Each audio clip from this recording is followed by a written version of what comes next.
We are so excited about the new show, Flipping 101. Tell me all about it. Wow, so I'm super excited about the new show. Obviously, I've been flipping houses for a very long time.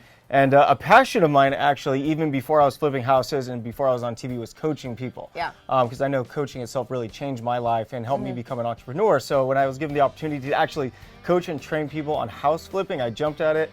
And I think the show is going to be really fun. It is. It's really fun. I mean, like, as a viewer, you're learning things too, and it makes you realize like how good you are at your job, because like so many people make like mistakes that I would probably make. Yeah, well, I mean, when you're watching it on TV, within 22 minutes, Right. like you can't learn everything there is to know about flipping houses. So that's why the new show is so fun, because on Flip or Flop, I make a lot of decisions, but on Flipping 101, I'll make a decision, and then I'll explain why I made the decision that I made. So it's very educational. Yeah, so if somebody is going into flipping houses, what is the one piece of advice that you would give them?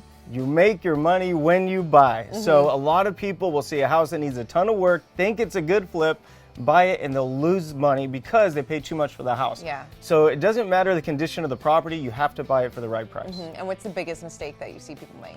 The biggest mistake I see people make is just paying too much for houses. I mean, there are a few of my episodes, like going into the episode, I met with the flippers day one, and they told me what they paid and what their rehab budget was, and I'm standing there looking at them like, you have zero chance of success. Like, you are in so much trouble right now. Right. That for me, like being involved in the show, like I felt nervous for them, because it's real money. It's their life savings on the line. Yeah.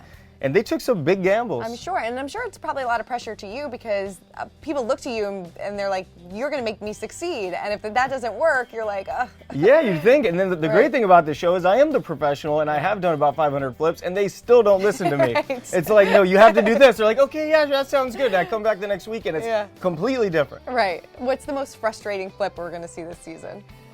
Wow, there are so many of them. It's a 14-episode season. One of them, it burned down halfway through. Oh my God. Some other ones, I just thought, I don't even know. It's just wild. Yeah. I mean, they did some very interesting things on the show. Oh, I'm sure. What was your favorite part about doing this show? Because this is the show of you on your own. Yeah. My favorite part about this show was working with my rookie flippers, and at the end watching them succeed, because I know how life-changing it can be when you're flipping houses and start making like real tangible money, right? Some of these people left jobs where they're making $50,000 a year, and they're doing their first or second flip, and they make $50,000, $70,000, or even $100,000. It's crazy. Yeah, it's like your whole salary in like a couple weeks, right? Yeah, so it's just nice to be a part of that. And when we're and I'm helping change lives, like the amount of success that you can create from flipping houses, and it's just better schools, better houses, just makes living a little bit easier. Yeah. Do you keep in touch with any of them? Yeah, absolutely, definitely. absolutely. And some of them, actually, the gentleman in the pilot, he's back for round 2 on season 1. Is he really? Yes, he is, and he's still crazy. Yeah, I won't give anything away, but I was surprised at the end of the episode that he ended up making a profit. I was a little wary about it. Me too. There was a few of them, I was like biting my teeth. I'm like, there's no way in the world they're gonna make a profit. And at the end, it just, many times it came together, but not all the time. Yeah, definitely.